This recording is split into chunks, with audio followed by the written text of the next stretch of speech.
Hello, and welcome to episode 16 of season 2 of the Yarnivore podcast. I am Sadie, that's Bebop, and we will be your hosts. Won't we, boppers? Yes, we shall.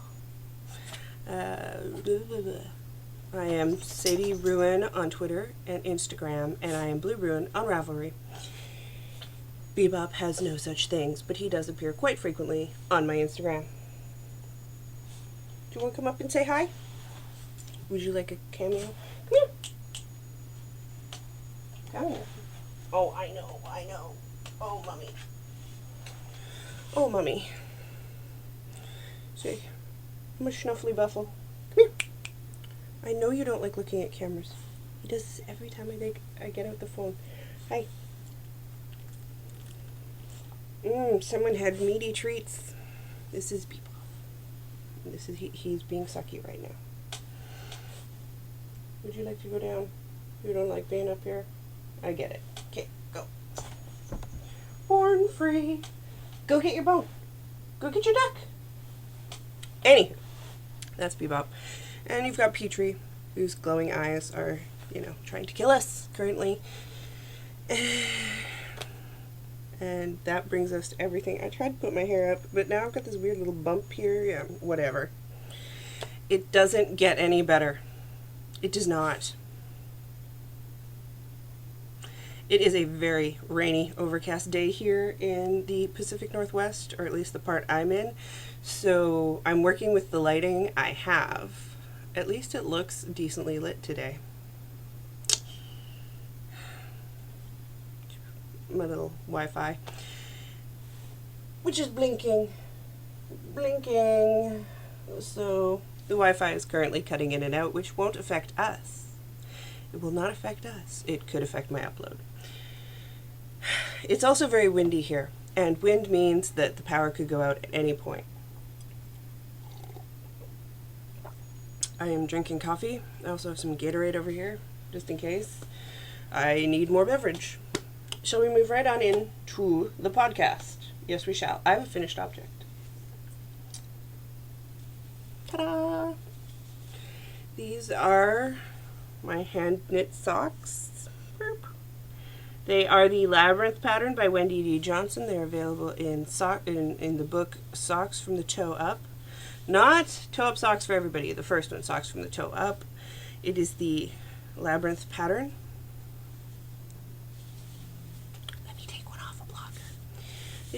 They're so easy to photograph that way, and because I'm doing the 16 and 16, I feel the need to do that and take pictures. So there's the pattern, runs all the way down the sock. We have the gusset short row heely thingy. It is a gusset, but then you do a short row, and there's no slip one, knit one, slip one, knit one going on. I don't think I like this heel, but it works for the sock. The sock is comfy. I have a pair. The yarn was a gift from a friend in Minnesota. And they are very pretty. And I should have enough left over to be able to maybe knit a pair with alternating heels, toes, the low cuff. I don't know. So this is pair 4. Pair 4. Pair 4 of 2016. Which means I have 12 to go. Am I just going to keep going until I hit 16 and be done? I don't know. This does have Jack Skellington on the other side.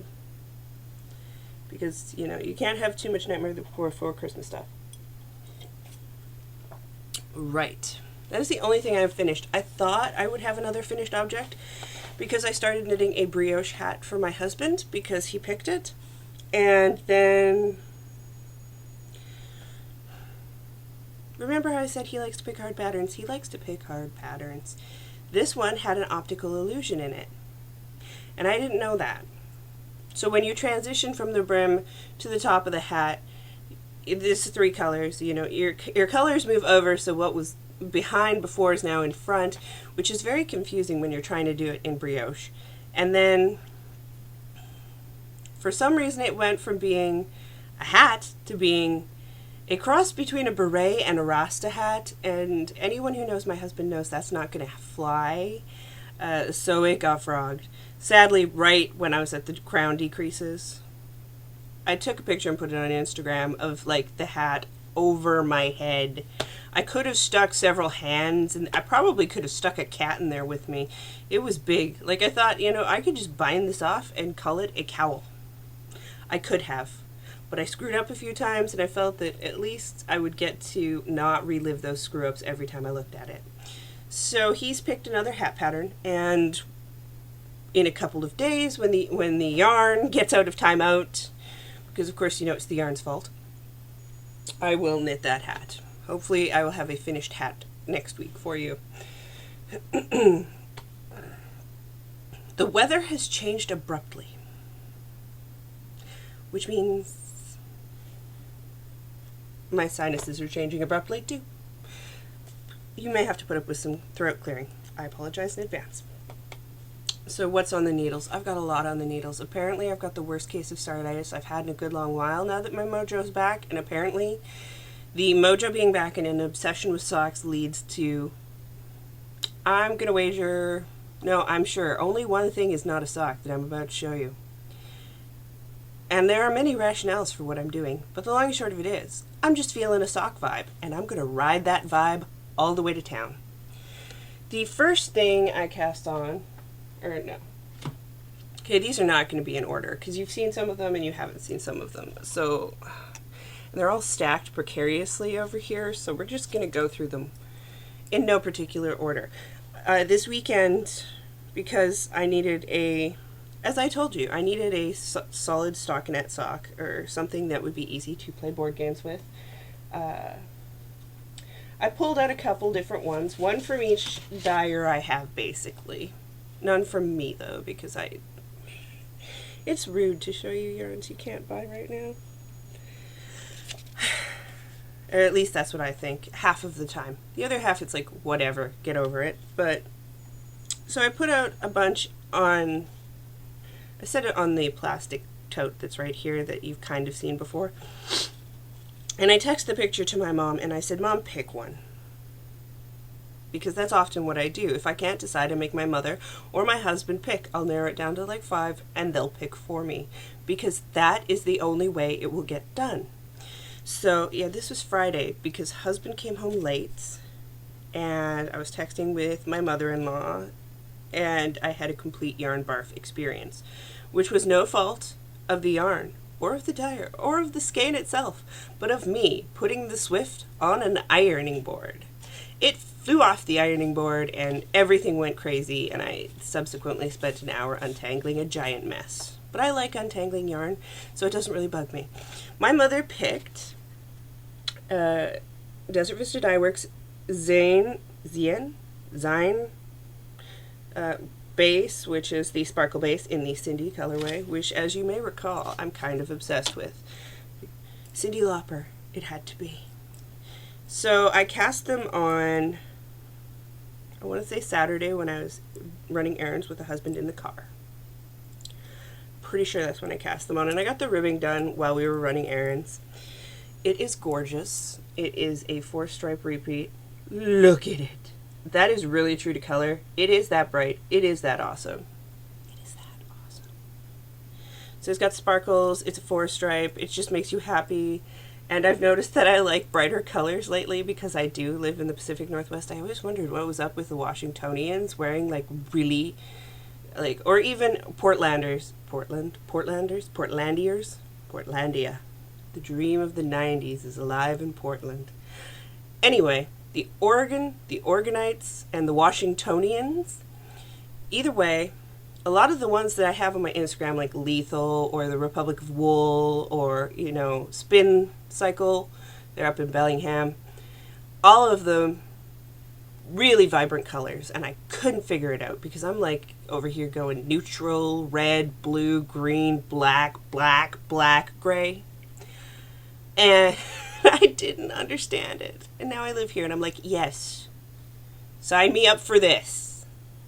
Although the yellow, it's Cindy, I get the yellow. Actually, this looks very much like the cover of She's So Unusual. I'm not sure if that's what Susan meant to do, but it does look like the cover of She's So Unusual. I also have a sticker of her from like the 80s, and it looks exactly like the outfit she's wearing, and the yellow matches her hair. But let me just show it to you again because it's that awesome.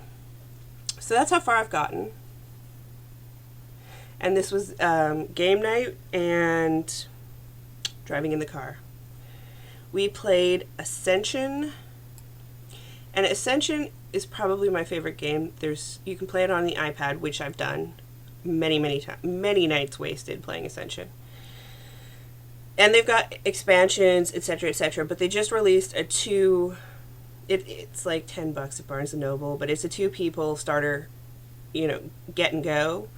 And that one's really fun. My husband doesn't like playing games on the iPad, like board games or card games on the iPad. He likes playing them in person, or like on the table or in real life, and I'm relatively indifferent. So it's kind of interesting because that's pretty much my favorite game, board game. Deck Builder is a deck builder. I love deck builders. But so we were playing that, and I didn't get a lot of knitting done, but I did get knitting done, which meant that was a good thing.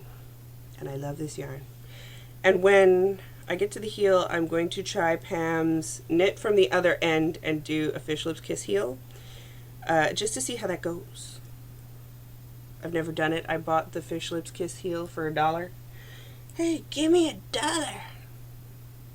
King Mitchell song. I'm not sure if anyone remembers that, but it was a really good song. He also sang Detachable Penis, which isn't really a song, it's spoken word stuff. I have no idea where to put this. There's too much stuff in my zone. I'm going to put it down here and hope I remember that's where I put it.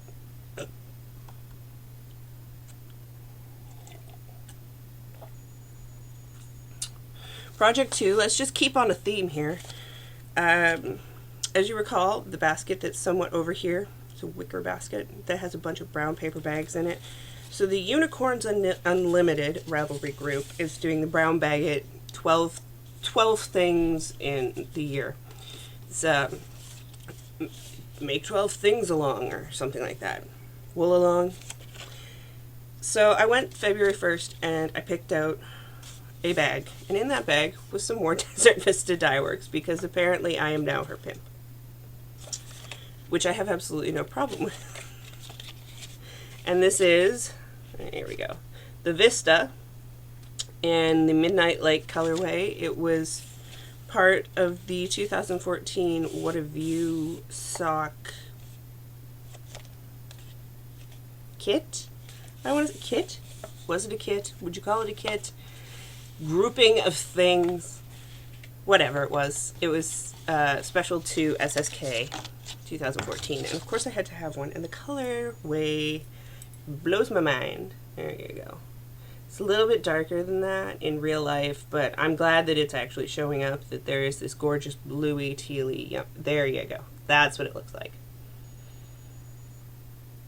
It even smells like SSK. And it comes with a sock pattern. Was I smart enough to actually load the sock pattern? No. Well, I have it, but it doesn't have a picture on it, I don't think. I don't think there's a picture in the actual file. I think you would have to go look at it. So you're just going to have to bear with me here. And take my word for it. I will have a picture next week. These will take me more than a week, but hopefully they will be done in February. Cindy's on US 1 2.25 millimeter needles, carbons, and these are, they're either Chiagu or Hayas. They are also US 1 2.25 millimeter needles. I have started into the patterning. You can see all the twisted side stitches there. There you go. They're really pretty. It does take a fair bit of brain power, so they are not my brainless knitting socks, but I do love them. And if I do wear socks in Nashville this year, I will wear these. Because apparently it's coming up Desert Vista Dye Works. That's what it is. I'll put these also down here. See, I have them all stacked in my one sock bag that's here because I was too lazy to get more sock bags. I could lie and tell you that I don't have enough soft bags, but that would be a lie. I have more than ample sock bags, but I like to cycle through them, so I don't like to use the same one over and over and over and over. And so subsequently, sometimes they go without bags for quite some time. Sometimes they never know the love of a good sock bag. In my bucket, my coffee bucket, which if it was filled with coffee would be awesome, except it would leak through. I have the Comet socks by Stephanie van der Linden. It is a free pattern on Ravelry. I'm sure that was a very attractive look for me.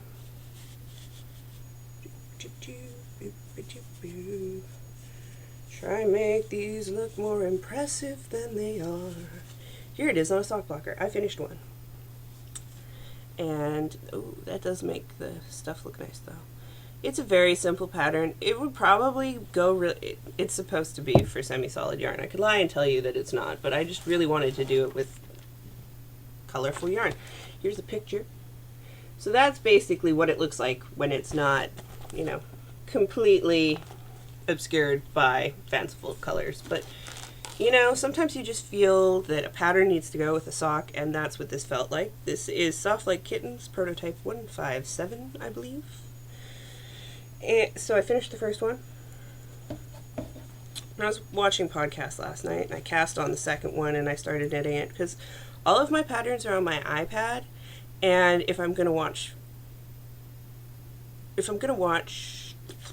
YouTube or something on my iPad, then it has to either be cross-stitching or knitting patterns that are printed, and since I had that one printed, I was like, whatever, I'll just keep going with this. And then I realized I had ribbing,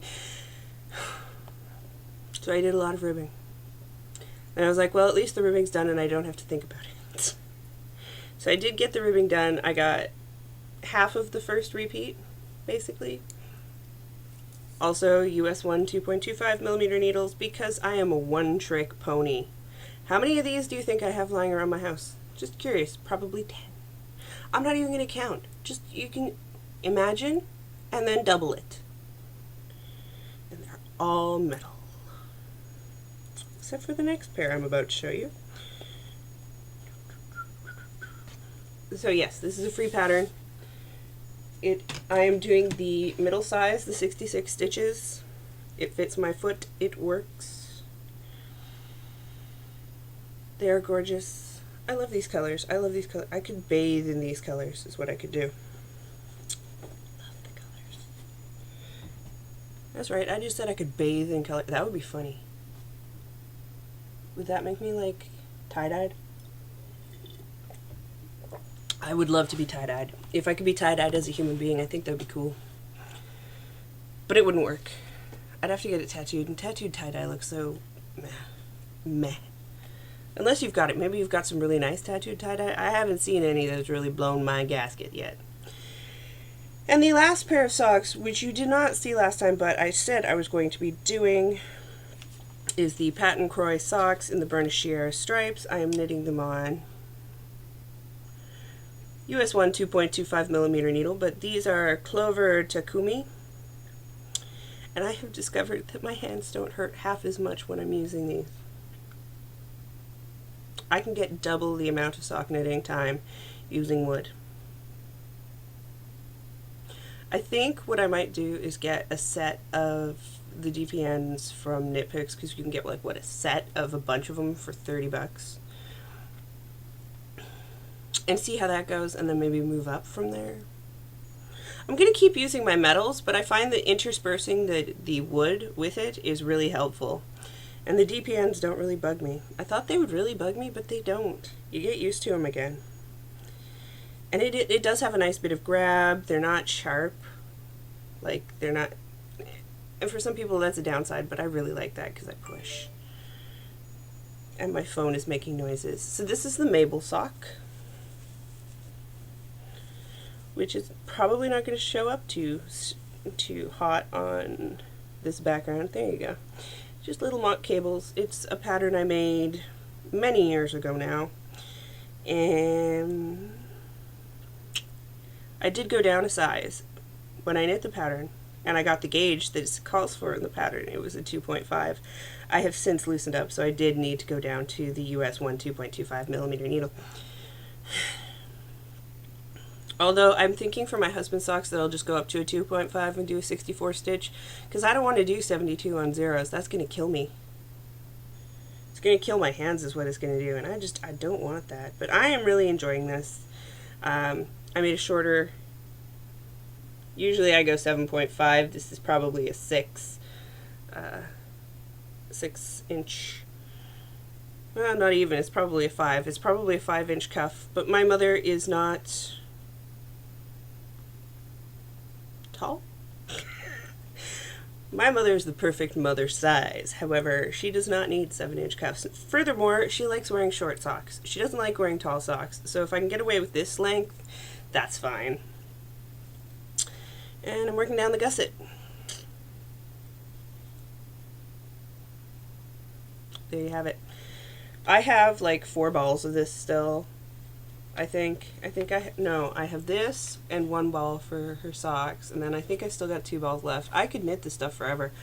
It was on clearance at Michael's, like, way back when I was in Canada, and I just stocked up, which I usually do with Kroy, because even if it's the cheapest, and it's the multi-purpose yarn, and I like to support indies and stuff, I am also, at the heart of it, a very hard-on socks person. And every now and then I have to make socks for people where I don't really want to.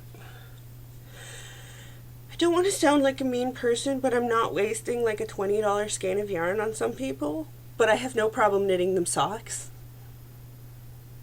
Or I would knit them socks out of the $20 yarn, but they wouldn't know how to take care of it. So I feel that the Paton's Kroy is a better choice. And some people just prefer the Paton's Kroy. My mom prefers it. She's had like friggin' cashmere and sea cell, and she wants Paton's Kroy. She will get what she wants. And I will knit them till the cows come home. But I like to have Paton's Kroy on hand just because of that. You never know when you're going to need it. You never know. And, yeah. The rant about having crappy yarn around. It's not even crappy yarn. It's good yarn. It's respectable yarn. Although I think I could probably get some of the Felici from Knit Picks when I'm ordering, just because I think it's probably similar to a Kroy in cheapness and wearability. Correct me if I'm wrong. I'm sure, like, in the show notes or in the RAV group, come on over and say, but no, Kroy is superior for this, or Felici is so much better because of that.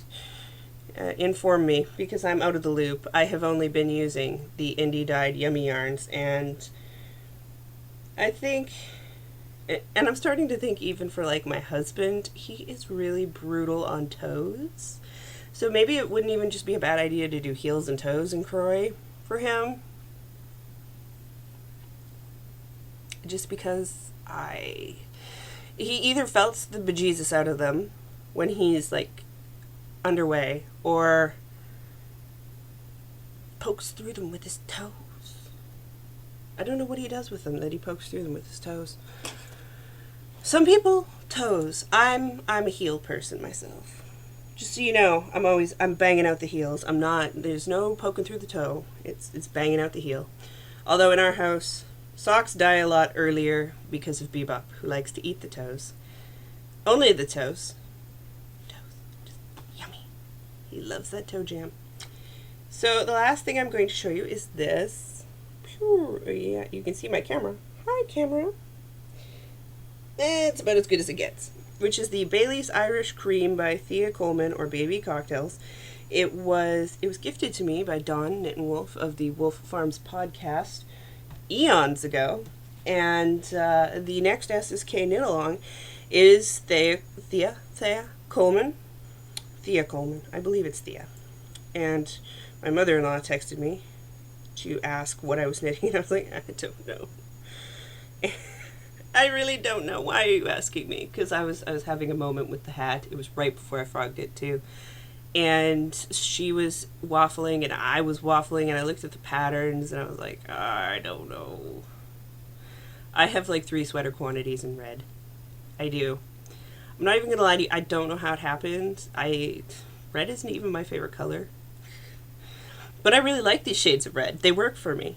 I just don't know how it ended up that out of all the sweaters I have one wine red, I have one like jewel toned red, and I have one heathery red, and then I've got enough lace to do a friggin' adrift, and that is like a cherry red. So I've got 4.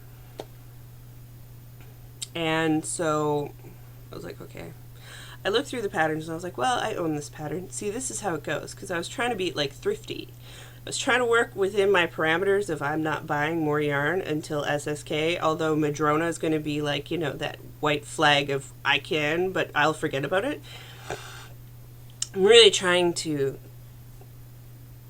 unify the stash or bring it down or knit it down a little, just because it's getting unruly and it's giving me anxiety, and I don't need anxiety over my friggin' stash. So yeah, so I was like, I want to do it out of stash. I already own this pattern. Dawn gifted it to me, and I love Dawn, so I was like, okay, I'll knit that. Do I have the yarn? Well, it called for DK, and I happen to have quite a bit of DK in this color. That's probably true to color. It's got purple heather throughout it, and it's kind of a winey red. It's Barocco Vintage DK, and in a number. I got it from Webb's ages ago, and I was actually making the Aislinn by Amy Herzog out of it, and then I just completely, I lost the pattern. I had like the back knit and half a front. Or maybe it was I had a front and another half of a front. I don't know what I had done. But it languished and it languished, and I was like, it's never going to get knit. I don't know where I was. I don't know where to pick up again. I don't even know if it's the right size anymore. So I frogged it. Now it's going to be this. And I have half a sleeve, maybe a third. 2/3? No, a third of a sleeve. You knit the sleeves first on this one. I did go and read through some of the previous knitting people's thoughts on it, and I did see that there was some issues with the plus sizes being baggy in the arm, so I knew I wasn't gonna. So I went down a size for the arms. I figured I could always amp it up, and that was the right choice because this does fit my arm the best. I'm knitting the arms out of 45. It does call to go up 2 sizes of positive ease, and then I looked at people's stuff and I was like, I don't know if I want that kind of positive ease. Like, do I just want a giant baggy bosom? I don't think so. And that lace is going to stretch, and I've knit the lace now, and it really does have a lot of give to it, and I have no problem having a lot of give over my bosom. So I decided to go with a 45, which is, depending on the time of the month, either spot on or an inch of positive ease, which has nothing to say about my hips. Now, and I looked it up, I'm like a UK 50 or a German 50, whatever that is, so I'm glad I'm in the sizing where I can just put an X behind the number, because that is really, really sad. So I looked at it, and it's kind of like up and down. It's a raglan, right? Like all the increase decreases up here, and then there's like 1 inch of waist shaping at the back, which I'll probably leave in because it's at the back, but it's got a hem that is like you knit and then you purl a row and it flips up and you sew it in. Not happening. I'm going to do a tubular cast on with ribbing, because I do not need that thing to give me no give across the widest part of my body. Okay? It is the widest part. My hips, my loaf. It's not a muffin top, it's a loaf pan. These things, they are large, so I need something that is going to give me stretch in my circumference, and that is not coming from a very static hem. I'm going to need to use that. And the tubular cast on gives you like, and it doesn't look bad either, so I'm just going to throw that in there. I don't know if it'll be 1x1 or 2x2, probably 1x1, just because it's easier. But I have to do 2 sleeves before I make that decision. which is very smart because sleeves always stall me out, so maybe this will actually happen. But because I've got all these things on the needles, it also means that there's no way I'm casting on a hand-spun sweater, which makes me sad. But maybe that'll be enough kickstart in the pants to get that started, because I still have the hubby sweater. And he's been firefighting all week, so he didn't have to go away for an evening. Because, well, he's not technically where he's supposed to be. He's somewhere else. It's quite convoluted, but subsequently to say I did not get my evening of knitting without him around. Even though he knows it's there, I need to sprawl on the couch with that because there's like 4 patterns and you cut one in half and that was going to take a while. At least until I'm done the shoulders. Let me see here. No spinning. None. Nada.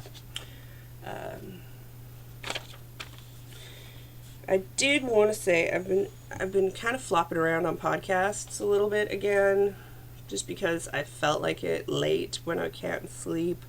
If I'm not up for reading, although I have been plowing through the River Gansey book I spoke about last week, it has patterns in it. It's friggin' awesome. I love it.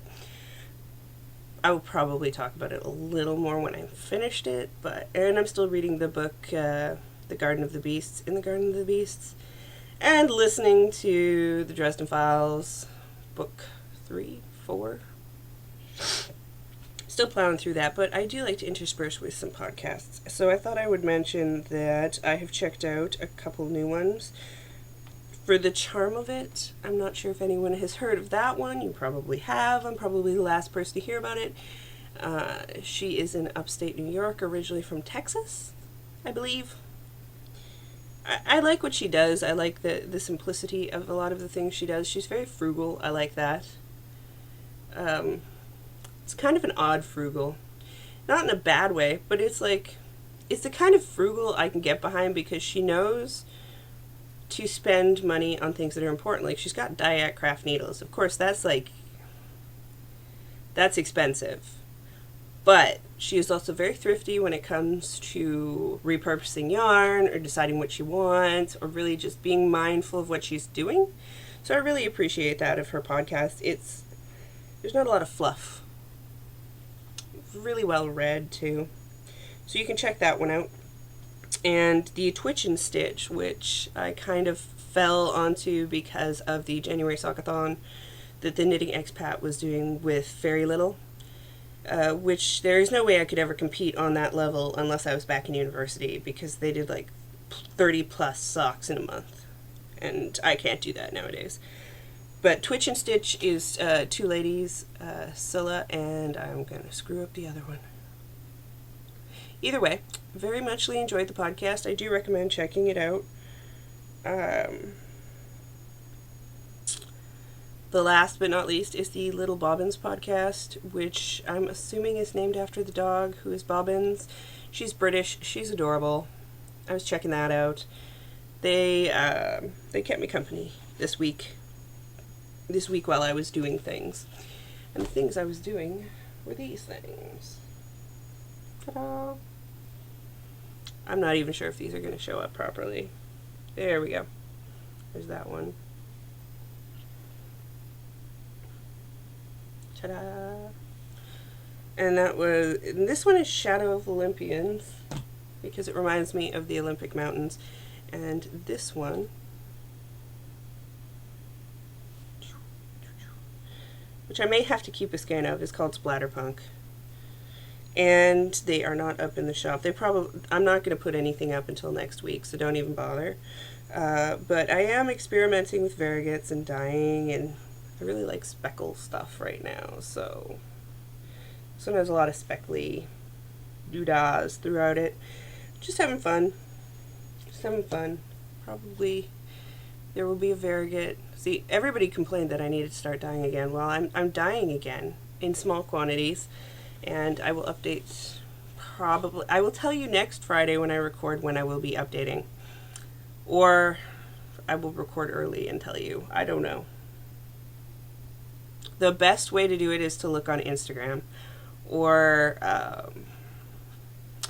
the groups on Ravelry. Instagram and the groups on Ravelry are really going to be the ones that tell you where that's going to be available and when it's going to be available.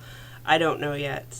I have done a little bit of dyeing, but not enough for an update. So I'm going to do a little bit more, and sometime next week there will be an update. And before anyone asks, there will be no stripes. I am not going to be doing stripes for a while. So don't bother asking. It's for my own good right now.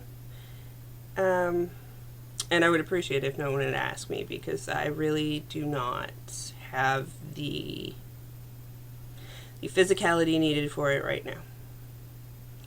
As I can, I will, but it will never be up to where it was before. So you may as well get it when you can, and I wouldn't even bother asking. That's your PSA. There will be variegates and naturally dyed and all kinds of craziness and tonal semi-solids and blah blah blah blah blah. And coffee, lots of coffee. So I didn't get any spinning done. I did get some dyeing, which was basically, that took up a bit. I also dyed some skeins for my friend Jess for her wedding. Those came out really pretty. They are off in the mail. Oh. She has the tracking number. All is well. I did finally, Flibberty Gibbet. I apologize. I finally got that out. It's on its way to you. It should be there Monday or Tuesday. I suck as a human being. Although now I know where a post office is. Took me a while. That is everything I think I've got going on here in terms of the knitting. It's not a very long podcast. But it's a lot of socks. And I'm going to keep knitting a lot of socks. It's socky wonderfulness. I think I might need to throw some shawls into the mix, but really I've got sweaters going on, and I have to get that hat done. Oh, I'm never going to live that hat down. That was one for the record, but like, it was bad. I shouldn't have frogged it just so I could show you, but there is a picture on Instagram. If you follow me on Instagram, you would have seen it, or you can go look at it anyway if you look me up on Instagram. That is everything I've got to say. If you are knitting the 16 socks and 16 pairs in 2016, don't forget to go over to the Passionate Spinner podcast and post a picture of your finished socks in the finished sock thread. Or I think it's the finished and chatter. Not 100% sure. Either way, go post over there. That's where the prizes are. See, even Petrie knows where to go. That is pretty much everything I have to say. I will end the knitting podcast now. If you'd like to, shortly after this goes up, there should be a cross-stitch podcast. I will be keeping them separated from now on. They seem to work better that way. And I really get to get more into the cross-stitch. And then if you don't like it, you don't have to watch it. That is all I've got for now. Oh, wait. Back up the train. I have a few questions and answers, which I didn't write on my thing, but I saw that I had them. So, before you go away, because I've been saying I'm going to leave, let's do a few question and answers. And it reminded me, because I am easily reminded of things. And there have been several of you that had some questions and answers, so keep them coming. I will do a couple today. I will do a couple next week, etc., etc. Just keep them coming. I'll keep answering them.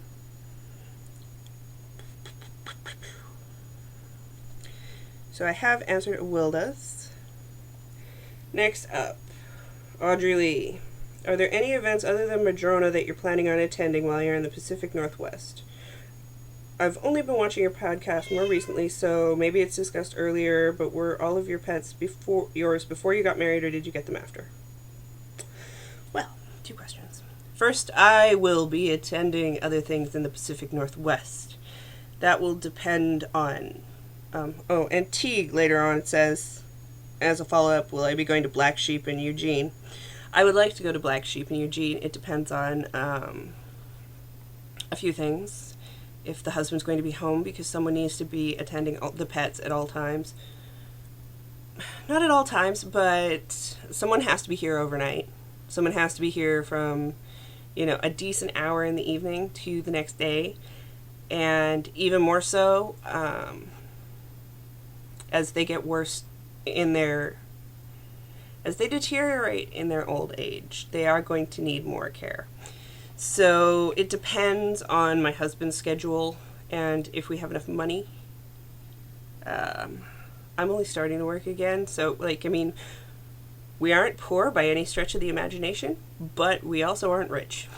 So it would be both considerations of monetary nature and of the pet nature combined with if I'm going to be able to drive that far. My health has been up and down. That's why I haven't really been getting out to anything. That's why I didn't do Van City Knits, which is only like 3 hours away. Or I was going to go to the Knit Seattle or whatever, the Knit something. Knit Fit in Seattle. I didn't end up going because of money and health. I know I'm going to Madrona because we've planned it and because I've been doing very well lately. I don't know that I'm going to make plans very far out for things, and I don't know when that's going to change. But I will try when I can, and it's kind of hard to miss me when I'm out and about. P.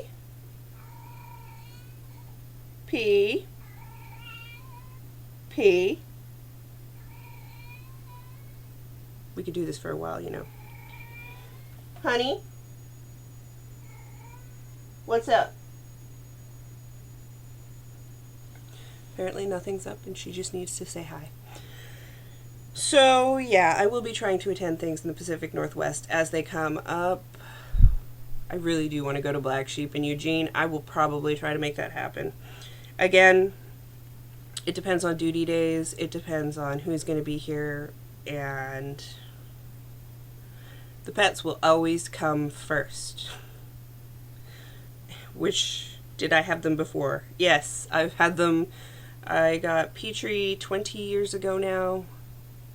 I was living in Prince Albert. She was my 13th birthday present. She's almost 20. Beetle was also a birthday present the year following, so she's 19.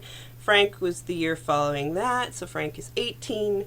Bebop I got in university, and he is 14. They all pre-existed my husband. And actually, I told him when we started dating, or when we started talking, it was like, if they don't like you, you're screwed. You're done. And he was like, they won't not like me. They'll love me, okay? As long as they love you, because if they don't like you, there's something wrong with you. Just so you know, if my pets don't like you, you're fucked. And now the dog is more his than he is mine, except when he's freaking out. Then he needs his mommy. He's like a small child. So they're all pre-existing. They're pre-existing children. We're a blended family. We do plan on getting some of our own together, but that is not going to happen until this brood is crossed that rainbow bridge. Right now, here's the thing. If you go out and you get a bunch of pets, there's nothing wrong with having I love having a bunch of pets. Herein layeth the problem. Stagger their ages. We weren't thinking, because me and my mother, we were not thinking. There was well, I know I wasn't. She was probably like, just don't. She tried to get me not to, but stagger the ages. Because when they're young, they cost a mint to get them spayed and shotted up and all that, and tagged and ID'd. And then you have that blissful period in the middle where there's like nothing wrong with them from like teenagerhood. As soon as they get geriatric, they start costing money again. So, and one after the other. So, stagger their ages, or you're going to have a bunch of geriatric pets who are all very expensive, and they all need things pretty much at the same time. Which, unless you're independently wealthy, is going to be hard to do. and especially if you're in America, because it's going to cost you way more money in America than it ever would in Canada. So just so you know, pre-plan that, because they do get old and they do cost a lot of money. At this point, I just hand them the credit card and I don't even, like, do what you need. I will figure it out. Just make sure he doesn't die right now. Okay. And one more before I go, which is a multiple question. Allison Roseboom. How do you handle both crafts? I want to do all the things but have a hard time stopping the knitting to pick up the cross stitch or teach myself needle felting or crochet. Do you have a rotation?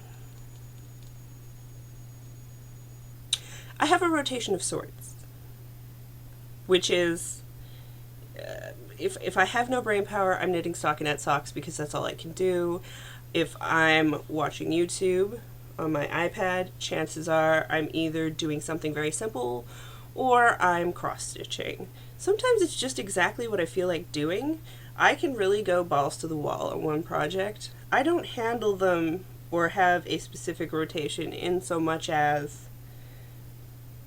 I have a limited ability in what I can do.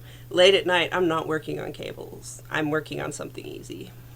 Whereas during the day, or like before dinner or after dinner, in that specific time frame, that's when cables and lace are really easy to me, or I can follow them better. Socks in the car, cross-stitching, it really depends on what I feel like, because each cross-stitch I have is a different something, right? Full coverage, really simple, dimensions kits. What I find, especially with, I think the thing that creates a rotation at all is that I am in the Frosted Pumpkin Frosted Pumpkin Passport, and for that it releases once a month. So each month there's pretty much going to be a solid week where I go hardcore into the Pumpkin Passport. I know a lot of people who have rotations on FlossTube. Feel free to check out some FlossTube people who have rotations. There are apps that'll actually tell you what to work on. I just roll with whatever I'm feeling and how I feel. Because if I'm not feeling 100%, or then it's going to be easy socks. If I'm feeling adventurous, then it's socks with patterns. If I'm feeling, go-getter, or if it's earlier in the day, particularly on weekends, like afternoons on weekends when the hubby just wants to lay around and play video games, that's when I fork out the really hard stuff. I haven't done anything super complex. Once I break out the Even Star, that thing is going to require a rotation, so I may address that again once I pick up the Even Star. However, currently, no. And if I'm really close to finishing something, that thing wins until it's done. I have a drinking problem. I do. I tend to slurp on myself. And how did I meet my husband? Which Annette also wants to know, and you actually want to see him, but I don't know. Maybe I can make that happen. Once I finish the hat, I can bring him in. But we're extroverted introverts in that we are very out there. Like, he's very out there for work because he does media and communications and stuff like that. But we are not, once we're home, we're like turtles and we huddle and we don't want to, we need a lot of recharge time. Otherwise we end up just like huddled in a ball in bed with a book. And so I will have to plan to get him on here. I met him because of my podcast. His mother, I was actually friends with his mother on Plurk and such long before I knew of him. She basically said, you should meet my son. And I was like, oh. See, one of the really, really early podcasts, like podcast 1 or 10 or something, I said I'd do anything for my viewers, and that really got me in the butt, right? Because she's like, you need to meet my son. And I was like, well, I did say I'd do anything, okay. And she showed me a picture of her sons, of which there are 4, because she is a superwoman and who raised 4 sons, and none of which who are junkies, which to me is pretty much like the gold standard. If you can raise that many boys and they all turn out good, you're smooth. I don't know how. She's got 8 arms and doesn't sleep. That's what I imagine. Her and my father-in-law, they, I don't know how. Blows my mind. It's mind blown. Anywho, she showed me a picture and he was wearing a Nightmare Before Christmas hat, which he still has. It like one of those old grandpa style ones with the front and the brim, and there's a patch. And I said I wanted him, and sure enough, she was like, "That's the one I think would be good for you." So he was in A school at the time, or he was on a ship, or he was nowhere near the internet, and that happened in March. June, he got the internet. I added him on Facebook. He added me on Facebook. I didn't say anything because I figured, hey, I added you.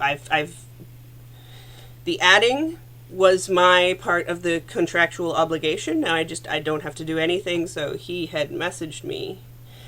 We started talking back and forth, and that was the end of that. I went down to Minnesota for his birthday in August, and we have been together ever since. So I got married because of my podcast and Knitters and Ravelry. That is how we met. And almost like an arranged marriage, but not. My mother could never get away with doing that, but apparently boy mothers can. I don't know. So that was Allison Rose Boom. Annette, I will answer your questions next week and add more questions if you'd like. I am an open book, unless it's something uber personal, which you wouldn't ask because you're not going to be rude. That is everything for this week. Check back later, and I will be seeing you then.